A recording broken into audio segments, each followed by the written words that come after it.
स्वागत है आपका सरस्वती कंप्यूटर्स की ऑनलाइन क्लासेस में। आज की क्लास का टॉपिक है टैली में ब्याज की गणना यानी इंटरेस्ट कैलकुलेशन कैसे की जाती है। तो चलिए शुरू करते हैं आज की क्लास।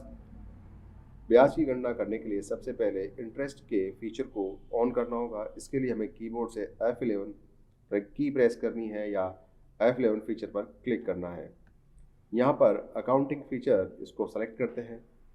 आउटस्टैंडिंग मैनेजमेंट में मेंटेन बिल वाइज डिटेल इस ऑप्शन को यस करने के बाद हम एक्टिव इंटरेस्ट कैलकुलेशन ऑप्शन को यस करते हैं। इस ऑप्शन को यस करने के बाद एंटर करते हुए इसको हम एक्सेप्ट कर लेते हैं। फीचर सेट करने के बाद अब आते हैं यहाँ वाउचर में F9 परचेज का एक वाउचर हम ओपन करते हैं। सबसे पहले एक लेज़र क्रिएट करेंगे सप्लायर का। सपोज कोई भी सप्लायर है जिससे हम माल ले रहे हैं, उसका लेज़र हम यहाँ क्रिएट करते हैं और सेंट्री क्रेडिटर्स के अंडर उसको रखते हैं। अब टैली हमसे पूछ रही है कि इस सप्लायर से जो भी माल आप खरीदेंगे उनके बिलों को मैनेज करना है, तो इसको हम यस कर देते हैं। अगर ये फीचर यस नहीं रहा है तो टैली हमसे इंटरेस्ट कैलकुलेशन भी नहीं पूछेगी। इसको यस करने के बाद एक्टिव इंटरेस्ट कैलकुलेशन इस ऑप्शन को यस करना है। इसके बाद टैली हमसे पूछती है कि हर ट्रांजैक्शन के लिए आपको इंटरेस्ट कैलकुलेशन करनी है। अगर हर ट्रांजैक्शन का इंटरेस्ट कैलकुलेट करना है तो आप इसको यस कर सकते हैं। इसके बाद आपसे पूछा जाएगा override parameter for each transaction. इसका मतलब होता है कि हर ट्रांजैक्शन पर आप अलग इंटरेस्ट रेट अप्लाई करना चाह रहे हैं, तो उसके लिए override parameter for each transaction yes कर दीजिए। इन दोनों ऑप्शन को यस करने के बाद एंटर करते हुए इसको एक्सेप्ट कर लेते हैं। इसके बाद हम बनाते हैं अल्ट सी प्रेस करके परचेज का लेजर। परचेज अंडर परचेज रहेगा और इसको हम एंटर करते हुए एक्सेप्ट कर लेंगे। यहाँ पर एक्टिव इंटरेस्ट कैलकुलेशन यस नहीं करना है, इसको एक्सेप्ट करते हैं। अब क्रिएट करते हैं स्टॉक आइटम, की प्रेस करते हैं अल्ट सी स्टॉक। सपोज हम यहाँ पर मोबाइल परचेज कर रहे हैं सप्लायर से, उसका यूनिट्स हम क्रिएट कर लेते हैं पीसेस और एंटर करते हैं, इसको एक्सेप्ट करते हैं। मोबाइल सपोज हमने 10 क्वांटिटी परचेज की है 5000 के अकॉर्डिंग। यहाँ हमें 10 पीस जो है 5000 के अकॉर्डिंग 50,000 के पड़े हैं। इसको एंटर करते हुए जब एक्सेप्ट करते हैं, यहाँ हमसे पूछा जाएगा न्यू रेफरेंस नंबर। ये हम यहाँ पर इनपुट कर सकते हैं। जितने दिन का आप उधार क्रेडिट ले रहे हैं उतने दिन का टाइम पीरियड आप यहाँ डाल सकते हैं। अब आती है इंटरेस्ट की बारी।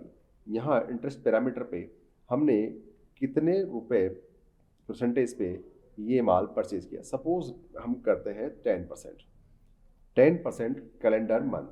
यहाँ पर इंटरेस्ट स्टाइल 30 डेज का मंथ, 365 डेज का ईयर, कैलेंडर मंथ और कैलेंडर ईयर है। इसका मतलब होता है कि 30 दिन का महीना मान के इंटरेस्ट कैलकुलेट किया जाए। इसका मतलब होता है कि 365 दिन का साल मान के इंटरेस्ट कैलकुलेट किया जाए। इनका मतलब है कि कैलेंडर में जितने दिन होंगे, सपोज फरवरी में 28 है तो 28 दिन का महीना, 29 है तो 29 दिन का महीना, किसी मंथ में 31 डेज है तो 31 डेज का मंथ मान के वो इंटरेस्ट कैलकुलेट करे। यहाँ पर कैलेंडर ईयर, सपोज कई बार लीप ईयर में 366 दिन होते हैं तो वो इसके अकॉर्डिंग वर्क करेगा। फिलहाल हम यहाँ पर कैलेंडर मंथ ले लेते हैं, एंटर करते हैं और एक्सेप्ट कर लेते हैं। ये हमने इंटरेस्ट की एंट्री कर दी है, इंटरेस्ट इस पर अप्लाई किया है। अब हम इसकी कैलकुलेशन को देखना चाहते हैं, तो कैलकुलेशन देखने के लिए हमको जाना होगा डिस्प्ले में स्टेटमेंट ऑफ अकाउंट्स। यहाँ पर ऑप्शन है इंटरेस्ट कैलकुलेशन का।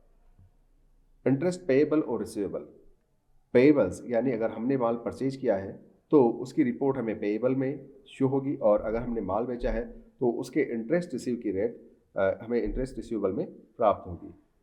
इंटरेस्ट पेएबल, यहाँ पर हमारे पास कोई डेटा शो नहीं हो रहा क्योंकि अभी यहाँ पर करंट डेट 1 अप्रैल शो हो रही है। हम यहाँ पीरियड चेंज करते हैं। सपोज यहाँ पीरियड हमने कर दिया 1 अप्रैल से 1 मई का। अब आप देख सकते हैं कि टैली ने हमारे लिए 1 महीने की इंटरेस्ट कैलकुलेशन कर दी है। यहाँ पर 50,000 का इंटरेस्ट 2 अप्रैल से स्टार्ट हुआ और 1 मई तक 30 दिन का इंटरेस्ट 10% के हिसाब से 5,000 टैली ने हमारे लिए कैलकुलेट कर दिया है। ये थी इंटरेस्ट पेएबल की एंट्री और उसकी रिपोर्ट्स देखना। अब देखते हैं इंटरेस्ट रिसीवेबल की। इसके लिए हमें एक सेल की एंट्री करनी होगी। F8 की प्रेस करते हैं। यहाँ पर customer centric debtors under maintain bill bye yes, active interest calculation, इसको यस करते हैं। सेम ऑप्शन इनको यस करना है और यस करने के बाद एंटर करते हुए इसको एक्सेप्ट कर लेंगे। फिर एक लेज़र क्रिएट करेंगे अल्ट सी प्रेस करके सेल्स का, यहाँ पे अंडर सेल्स रखते हुए एक्टिव इंटरेस्ट कैलकुलेशन नो रहेगा, एंटर करते हुए इसको एक्सेप्ट करते हैं। स्पेस की प्रेस करते हैं। यहाँ पे हमारे पास हमारा स्टॉक आ चुका है। हमारे स्टॉक में फ़िलहाल 10 पीस मोबाइल हैं, तो हम एंटर करते हैं। या हमने 5 पीस सेल आउट किए हैं 8,000 के अकॉर्डिंग। हम सपोज कर रहे हैं कि 5 पीस हमने 8,000 के हिसाब से सेल आउट किया और अमाउंट हाउस का 40,000 एंटर किया। एंटर करते हुए हम आते हैं न्यू रेफरेंस नंबर पर और जितने दिन का आप उधार दे रहे हैं वो दिन आप यहाँ पे एंटर कर सकते हैं। ये हमसे पैरामीटर पूछ रहा है, तो हम यहाँ पर पैरामीटर इंसर्ट करते हैं। Rate 10%, same calendar month, enter करते हुए इसको एक्सेप्ट करते हैं। एंट्री करने के बाद इसकी रिपोर्ट हम देखेंगे डिस्प्ले के स्टेटमेंट ऑफ अकाउंट में इंटरेस्ट कैलकुलेशन के अंदर। यहाँ पर इंटरेस्ट रिसीवेबल, अगर हमने सेल किया है तो इंटरेस्ट रिसीव करेंगे, तो इंटरेस्ट रिसीवेबल में इसकी एंट्री शो होगी। और यहाँ पर फिलहाल डेट 1 अप्रैल है, तो हम टाइम पीरियड इसका चेंज करते हैं F2 की प्रेस करके या पीरियड पर क्लिक करके 1 अप्रैल से 1 मई तक का इंटरेस्ट जो रिसीव करना है उसकी एंट्री देखने के लिए आप टाइम पीरियड सेट करके एंटर कर दीजिए। एंटर करते हुए अब आपको इंटरेस्ट की कैलकुलेशन शो हो रही है। आप देख सकते हैं कि आपने 40,000 का माल सेल आउट किया है, 2 अप्रैल से इसकी इंटरेस्ट अप्लाई हुई है और 1 मई तक 30 दिन के हिसाब से 10% का जो अमाउंट बनता है वो होता है 4,000 रुपये। एस्केप करके बाहर आइए और गेट योर टैली पे आते हैं। आज की क्लास में हमने सीखा टैली में इंटरेस्ट के फीचर सेट करना और इंटरेस्ट पे और रिसीव की कैलकुलेशन को चेक करना। आने वाली क्लास में हम सीखेंगे टैली में इंटरेस्ट पे करना और इंटरेस्ट रिसीव करना वाउचर क्लास के थ्रू। अगर वीडियो अच्छा लगा हो चैनल को सब्सक्राइब करें, वीडियो लाइक करें। धन्यवाद।